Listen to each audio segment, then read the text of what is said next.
नमस्कार, आप देख रहे हैं बिस्तक और मैं हूं विशाल शर्मा। वोडाफोन आइडिया के लिए बड़ी राहत की खबर आई है।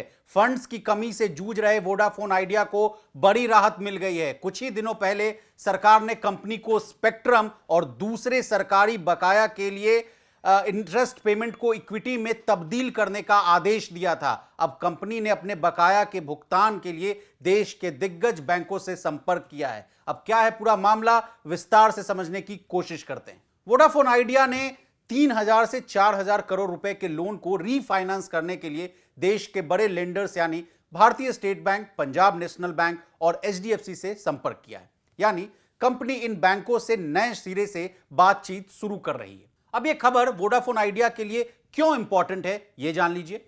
वोडाफोन आइडिया पर स्पेक्ट्रम और सरकारी बकाया बहुत है। यह आंकड़ा 16,000 करोड़ रुपए का बैठता है। इसके अलावा सितंबर 2022 तक के आंकड़े को देखें तो वोडाफोन आइडिया पर 2.2 लाख करोड़ रुपए से ज्यादा का कर्ज है। हालांकि कंपनी ने इक्विटी और डेब्ट के जरिए करीब 20,000 करोड़ रुपए जुटाने की खूब कोशिश की, लेकिन वे सफल नहीं हो पाए। अभी भी अच्छे तरीके से टेलीकॉम कारोबार को चलाने के लिए वोडाफोन आइडिया को करीब 40,000 से लेकर 50,000 करोड़ रुपए की जरूरत है। तब जाकर कंपनी कुछ लोन्स को रीफाइनेंस कर पाएगी।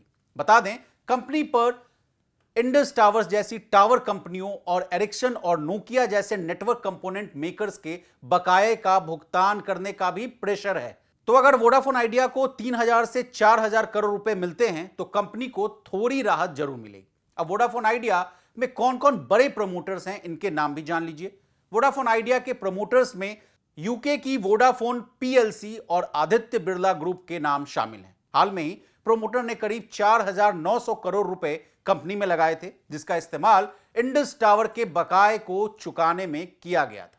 अब जाते जाते हाल के दिनों में वोडाफोन आइडिया को सरकार से जो बड़ी राहत मिली थी उसके बारे में भी जान लीजिए।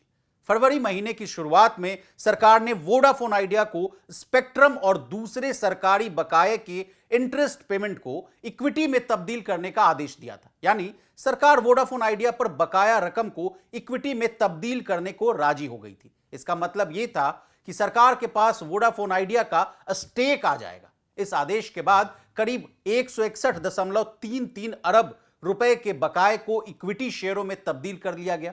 सरकार ने कंपनी को यह भी आदेश दिया था कि वो 10 रुपए की कीमत वाले 16.13 अरब शेयर जारी करे।